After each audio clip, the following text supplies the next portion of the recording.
All right, you're listening to 91.5 WUML Lowell, and I have Doug MacLeod with me today.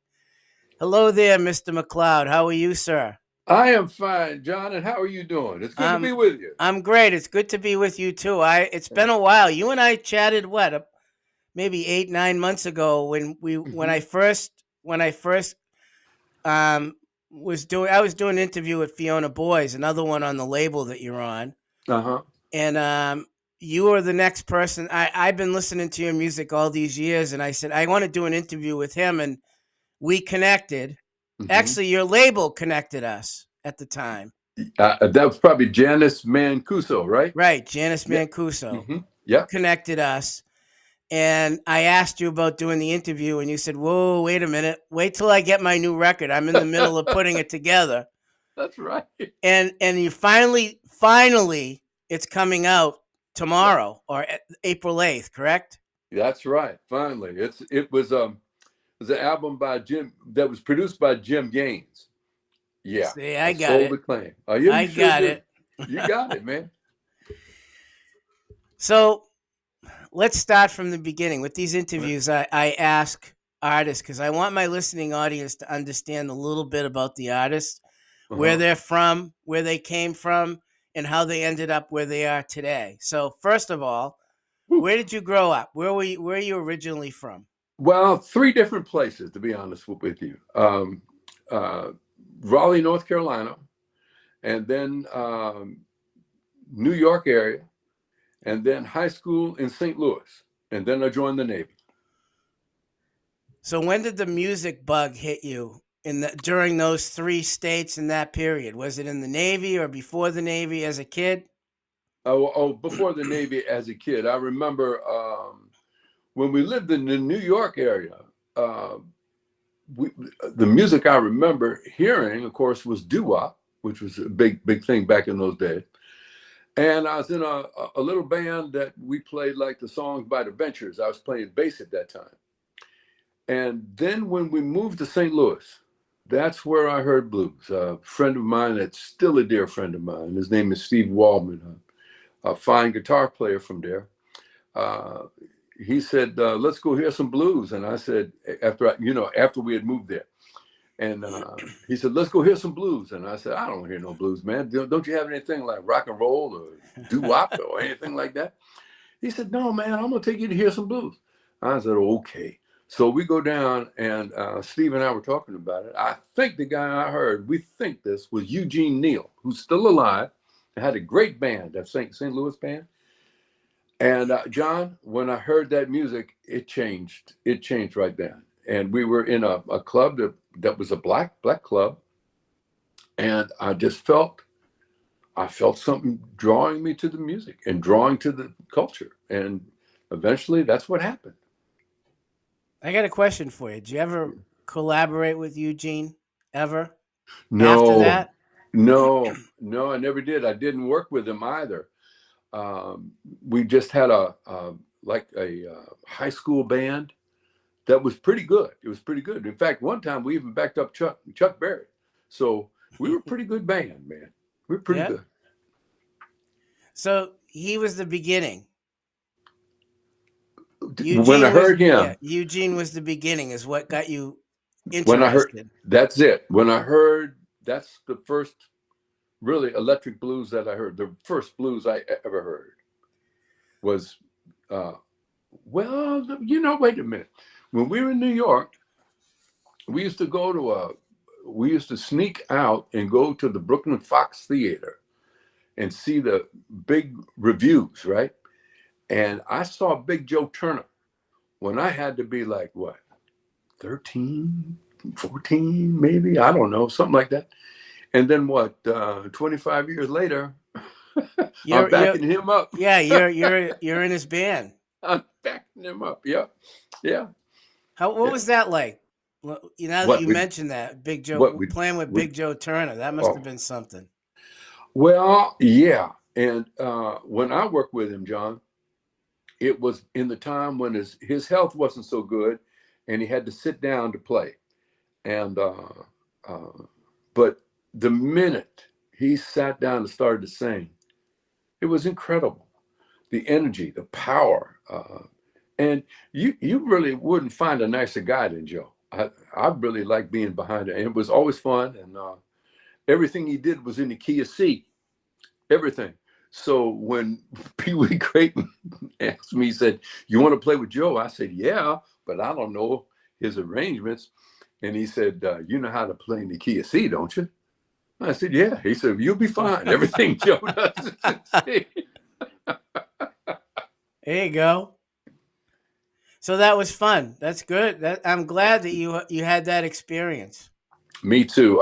LA back in those days when we got out there, the late 70s, 80s, it was a vibrant scene that a lot of people really, it amazes me that it doesn't get the coverage that I feel it should. When you think about who was there, the people I played with, like Lowell Folsom, Big Mama Thornton, Joe, George Harmonica Smith, Pee Wee Creighton, Joe Houston. I mean, it's all going on in LA, and it Yeah, was an exciting time. we'll talk about George Harmonica Smith a little bit later Okay. in the interview, but I All right. want to continue to go with you. You're growing up, and you see you're learning about the blues. Yeah. What made you decide to start playing the blues? Stutter. I was abused when I was a kid. I was abused, and I had because of that abuse, um, I had a stutter, and I couldn't really speak two words without. I mean, it was an extended stutter, John. It was the kind of stutter when someone would try and anticipate your word, and it wasn't the right word, and then you would, nod your head or something, anything to get out of the conversation. So one day, like I said, I've been playing bass, right, in these bands in St. Louis. And I was fooling with the guitar a little bit down on the end of the guitar. And one day, for some reason, I decided I'm gonna sing because I'd heard all these blues songs, right? So I just hit a chord and said I'm gonna sing. And all of a sudden, this voice came out, and this voice didn't stutter. And I said to myself, "Well, I got a choice of the voice that stutters, the one that don't. I'm Does it? taking the one that don't." That's great. So, what made you decide to go acoustic versus electric? You were playing electric in your little band with that you were opening for. Um, what's his name? Well, we did Yeah, George, Pee Wee, all that. Yeah, yeah. Back in LA, yeah, yeah. playing electric, and I did 4 albums electric, but I started acoustic back in Norfolk in that coffee house scene. I started acoustic, and then I went to electric guitar, and we did the 4 albums, and then I remember feeling like I wasn't really connecting like I wanted to.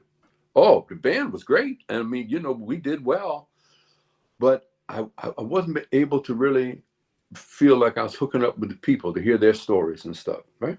Hmm. So I remember telling my wife, I think I want to go acoustic.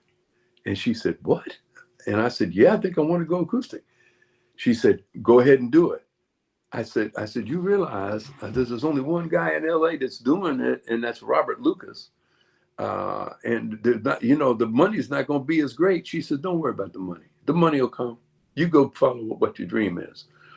And I did. And that was, 91 that no, 91, 94 when the album come out, 93 when we recorded it. And I've been playing acoustic solo ever since. So it worked out pretty good. Tell me about Ernest Banks. Oh, man. Yeah. There's a lot to say about this man. Um, when I was with Honey Boy Edwards, Honey Boy asked me, he said, "Where did you get your right hand?" For acoustic guitar players, that we have this, I learned this from Mr. Banks. Your left hand is your brain. If you know what tuning I'm in, you can see my left hand. You say, "Okay, I got that." Okay, that's the brain. Mhm. Your right hand is your personality. That's why when you hear acoustic blues guys going way, way, way back, Big Bill Broonzy doesn't sound like Willie McTell, who doesn't sound like Robert Johnson, who doesn't sound like Tampa Red, and so on and so on. They all sound different. They all sound different because of the right hand. Now, I met Mr. Banks, um, but yeah, Honey Boy and I were talking. He said, "Where'd you get your right hand?" And I said, "From this guy named Ernest Banks." And Honey Boy said, "I never heard of him." He said, "What did he look like?" I said, "Well, he's a little bit bigger than you, honey, and he was stocky and real chocolate colored skin, head like a bowling ball, and he had one eye." And Honey Boy said, "One eye? He's got one eye?" I said, "Yeah." He said, "I think I knew a guy like that in Mississippi." And so what I think happened is that the man I knew as Ernest Banks, had another name, and when he was in Mississippi, he must have done something wrong. He could have attacked somebody, maybe even killed somebody, and then migrated to Toano, Virginia. And because these guys didn't have any papers, John, he could call himself whatever he wanted to call himself. So Yeah. he became Ernest Banks. And the reason why is that he did not play like a Piedmont player. He played like a Mississippi guy. It was powerful. And the last part about Mr. Banks, he gave me two bits of advice that have stayed with me my whole life. He said, "Never play a note you don't believe, and never write or sing about what you don't know about." Great advice. Great advice. The man was just telling me, if you're going to be a blues man, he said, you got to be honest and you got to come from the heart and the truth. So how has it been converting from the electric when you first started to acoustic? Are you glad that you did that? Oh, yeah. Yeah, I am. I mean, um, it's a different animal, right? It's a different instrument. Um, and the last time I played electric was for James Armstrong after he was attacked. And I played on the Bank of Love. That was the last time I had ever recorded with electric guitar. So, but I don't miss it. In fact, my son has my electric guitars now. Well, you can electrify an acoustic guitar too. Sure. I mean, the one that we did this new album with, right, is a Waterloo WLS Deluxe that I call Peanut, but it's got a D-Armond on it, a D-Armond pickup on it. So it's sort of like what Lightning Hopkins did. You can amplify it, you can go through an amplifier on it, and that's fine too. I like that. I like that sound. But the style of playing is acoustic style with the right hand and all of that going on. Mm-hmm. So you have a bunch. I'm looking at all these records over the years. Incredible amount of recordings. Yeah, yeah. Now, how often did you record? Every 2 or 3 years, or every year? Whenever the opportunity came, people would get in touch with me and say, we want to do another album. And I said, okay.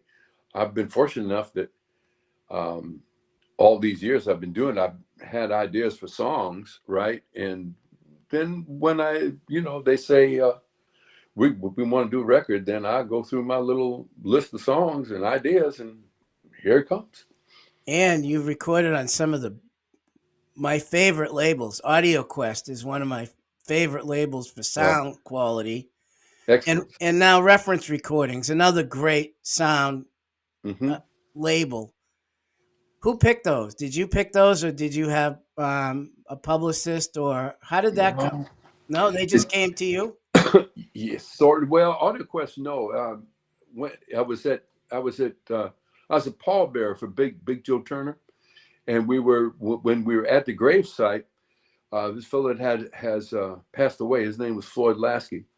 He said, Doug, why don't you go down to see Audio Quest, to see Joe Harley? And I said, oh, okay. So I sent Joe a tape of me playing acoustic, and then Joe got in touch with me and he said, come on down. And we went down, and that's how I got signed to Audio Quest. And then with Reference, I had done a record. I produced it myself, and I sent a copy of it to Reference Recordings, and they liked it, and they said they wanted to lease it, license it, and that worked out good. And then we signed on, and this new one, A Soul to Claim, is my fifth album with them. Produced by Jim Gaines of all people. Well, this is a great story. Want to hear? Yeah, I want to hear All right. it. So, my manager, Mickey Mulvihill, calls me up on the phone and says, the next album I want you to do with Jim Gaines. And I go, Jim Gaines? I said, that Jim Gaines? She said, yes. And I said, Mickey, I said, Jim is like, he's like Santana, Huey Lewis in the News, Stevie Ray Vaughan. I'm an acoustic guy. She said, the two of you will get along fabulously. That's Mickey's words. So I was in Cleveland on the night off before a gig on a Friday, let's say, on the Thursday night before the Friday gig. And I got Jim's phone number. I called him up and we started talking. And we talked for about 45 minutes, telling stories and stuff. And I started to like him. And he said, look, when you get back to Memphis, he said, come on out to my to my house and studio, and we'll see what you got. So I said, okay. So I went out there and we talked and hung out, and I played songs for him, and he liked the songs. And then we had an important conversation. I said to Jim, I said, what's the most important thing to you, Jim? He said, the song. I said, me too. And that's when we knew, both of us, that we're going to get along. Because the most important thing is the song. So that's how it happened, John. Now I'm going to dig back into your history. You had a radio show, I see. Back. I did. Tell me about that. Oh, well, it was called Nothing. It was Nothing But the Blues. It was in LA on a station. It was first called KLON, and then it was KKJZ. 5 hours on Saturday, 5 hours on Sunday. So every week, 10 hours of blues. And I played a real broad swath of this music. Everything from country blues to sophisticated soul. And I love doing it. It was back in the days when I could answer the phone. Do you know what I mean? And talk to people. And I really enjoyed doing it. 5 hours both days. I did that for a few years. 3 hours on Saturday, 3 hours on Sunday. It was a lot of fun doing 2 days, I'll tell you, because you can stretch out. That was the whole thing with it. You could stretch out and play all kinds of things that you don't play in a 3-hour show. No, you don't. And can I tell you a story that might make you folks laugh a little bit? Go ahead. All right, listen to this. So you've been a radio guy. You know about this. So it's Father's Day, and I answered the phone, and the guy said, Doug? I said, yes. And he said, would you do me a favor? Would you play a song called Those So-Called Friends of Mine by Joe Beard? And I say, I'd like to, but that's 7 minutes long.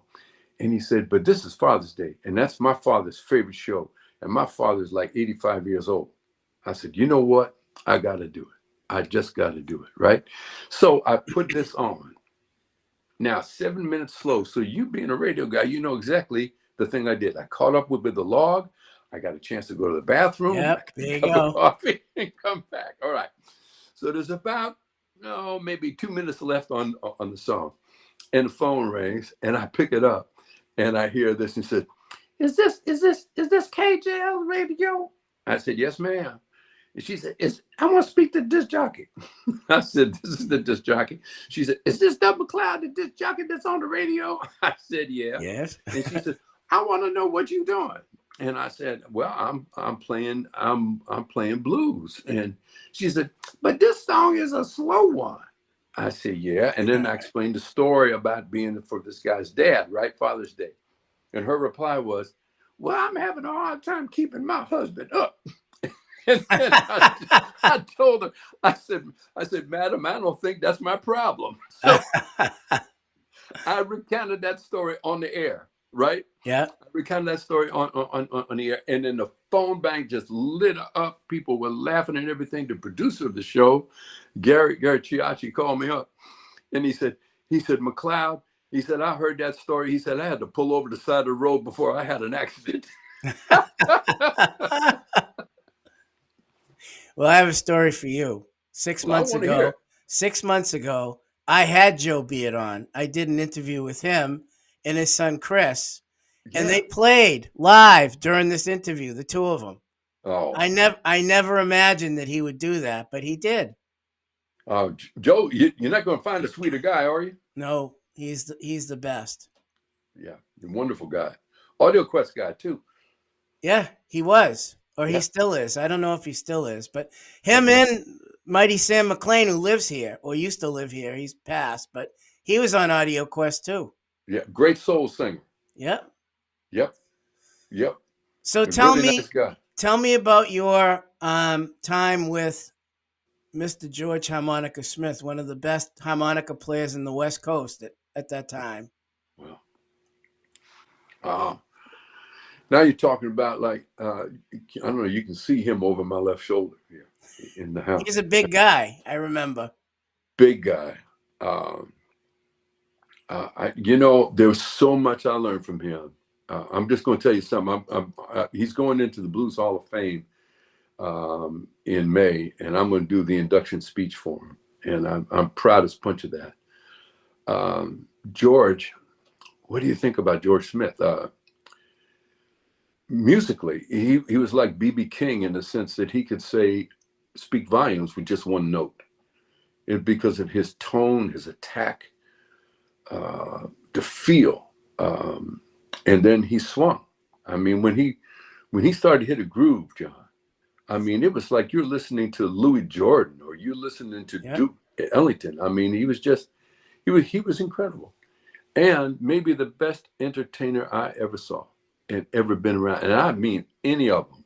And the reason I think that he was the best is because he gave to the audience first. He didn't expect the audience to give to him first. He gave first. And once that happened, that started to go back and forth. And Oh, I yeah. remember after the first time I played with him, I went back home to the little place we had in Redondo Beach, me and Patty Joy, little tiny little place. And she said, "How'd it go?" I said, "Honey, I gotta play with this man." She said, "Why?" I said, "I don't know what he's got, but whatever it is, I want some of that gravy to fall onto my plate now." And then George became probably the best friend I ever had in this business, and the best mentor that I ever had. Yeah, he influenced a lot of hot players in California. James Harmon, William Clark. I mean, the list goes on and on and on. He played with Muddy. I mean, Yes, I remember seeing video of him and Big Mama Thornton on a show with Muddy. It was yes, just killer, I killer know, stuff.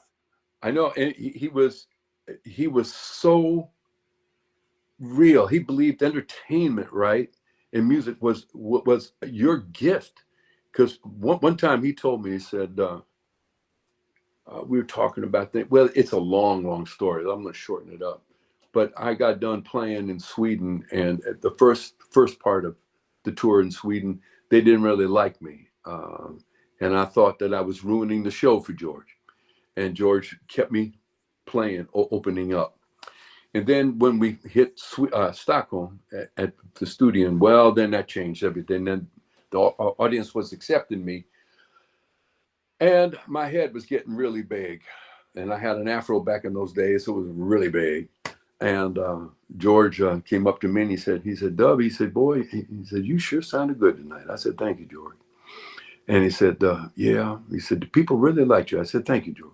And then he said, "Dub, if you have to get your car fixed, are you the guy that can fix your car?" I said, "No." I said, "I got to get a mechanic to fix my car." He said, "Yeah, mechanic. That's right, mechanic." Mm-hmm. And then he said, "Oh, Dub, you really play guitar really good." I said, "Well, thank you, George. Thank you." He said, "Let me ask you a question, Dub." I said, "Yes." He said, "Now, if you have a plumbing problem in your house," he said, "now I'm not talking about your sink problem. I'm talking about under the sink problem, under the floor problem. Are you the guy that's going to fix it?" I said, "No." I said, "I got to call a plumber." He said, "That's right. You got to call a plumber." He said, "Hey, Doug, and you sang good tonight too." "Oh, Lord, you sang good tonight." I said, "Thank you, George. I felt really good, And he said, "Doug, let me ask you one more question." I said, "Yes, George." He said, "Now, if Patty wanted to have a room on the house, are you the man that's going to build that room?" I said, no, I'd have to call a carpenter. I said, George, why are you asking me all these questions? And he said, Dub, is your head back to the right size yet? That was your nickname, Dub, right? He gave that to you.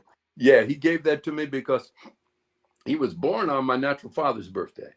And my natural father and I didn't get along. But George and I, of course, got along famously.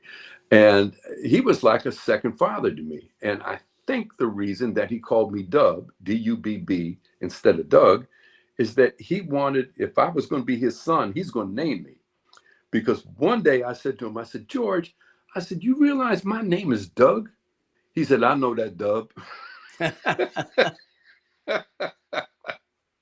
Let me tell you one more story about Go music, ahead. okay? Go ahead. With George. All right.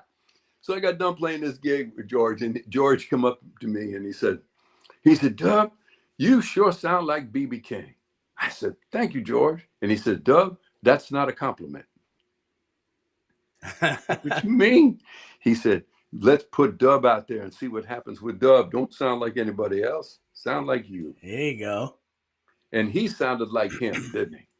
Yeah, When you he listen did. to his music, He didn't sound like no, anybody else, just him. nobody else. Right. Nobody else. He sounded like him. And he had a lot of energy. Oh, he was Incredible. a dynamo, John. He was Yeah. a dynamo on that. Even when Yeah. he was at the end of his life, he was a dynamo. Special guy. Let's talk about your book. You wrote a book. Well, I co-wrote a book. Right. Right? I co-wrote a book and with Deborah Schiff. It's called Murder at the Crossroads, and we did this during COVID. She had got in touch with me before COVID, and I didn't really have the time. And then when COVID hit, of course I had the time. And she said, I have this idea of a story, and I read the story, and I said, I like this. And what she needed was some stories in color of what blues music was like and to play and to be in that culture and so on. So that was my contribution to the book. But the plot is hers. I think I made one or two suggestions about it, but it basically, she did the plot and everything, and then I added the stories and the color. Like if you listen to a baseball game, she was the play-by-play announcer and I was the color announcer. Wow. And then you're in a film. I see. Yeah, About your resonator. yeah, It's called yeah. Resonate, a guitar story. Tell me about that. Well, that was something I'd done, I think, by the people at PBS, I think. I'm not really sure now. That was back in the 90s, I think. And it was, they wanted to know about how the national guitars were made. And this is when Don Young was alive and MacGregor Gaines was with National. And there were four of us that did this. It was Bob Brosman, Catfish Keith, myself, and Mike Dowling. And we just played and explained why we like National guitars and talked about them. And it was fun to be on that. It was fun to be in that movie. And I bet you learned a lot too. You didn't know about it. I Every learned time. something that's really kind of, I don't know if it's in the movie or not, John, but I learned from Don Young that you can have the same national body. Let's say it's a style oak. The same, they all come out the same, right? But the tone is different, not just because of the guy who's playing it or the person that's playing it. The tone is different because sometimes the solder joint, there might be a little more solder on it. And that little nuance makes the guitar sound different. How about Interesting thing. age? How about age? It depends. It depends. It really does. Yeah, I think the new nationals are really good. The older ones, I've told people, you find one that's got the sound, that's great, but send it to national and get a neck on it that you can adjust, right? Instead of the old kind of neck they had, Mm-hmm. but keep the old neck. So if you ever want to sell it, you put the old neck back on Back it. on. Yeah, but it's easier to play and easier to adjust with a truss rod and so on. So tell me, what's the most favorite place you played, either here in the United States or in the world? Your favorite place?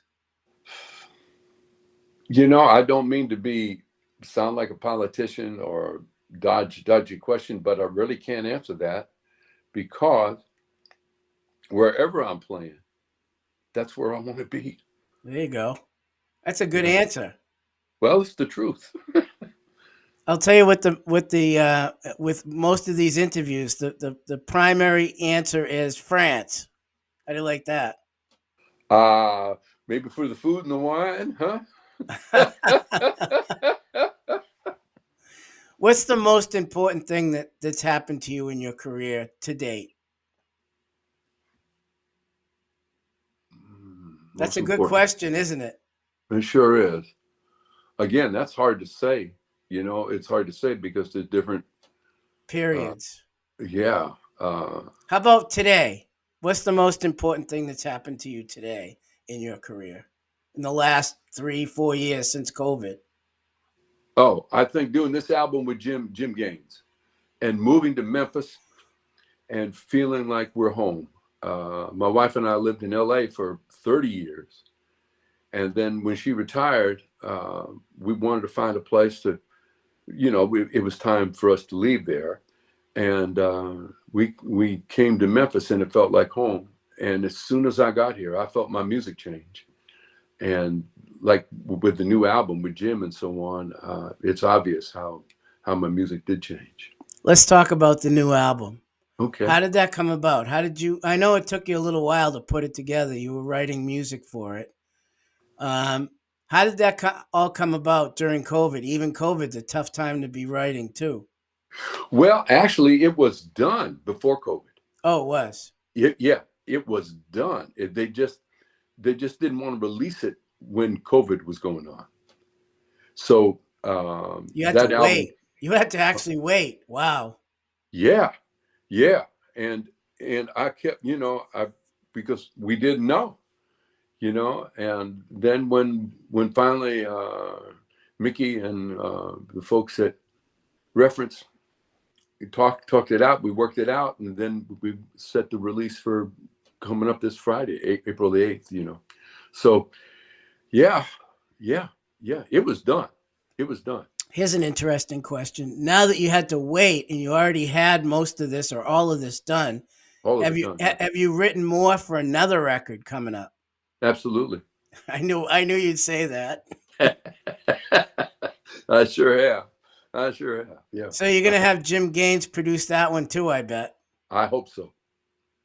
And I that'll be really. coming out what in another year or two? Well, we'll see.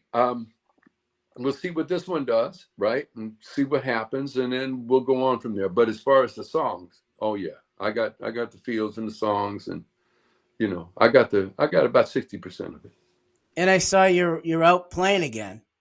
How's that? Yeah, man, that feels so good, John. I'll tell you, I miss that.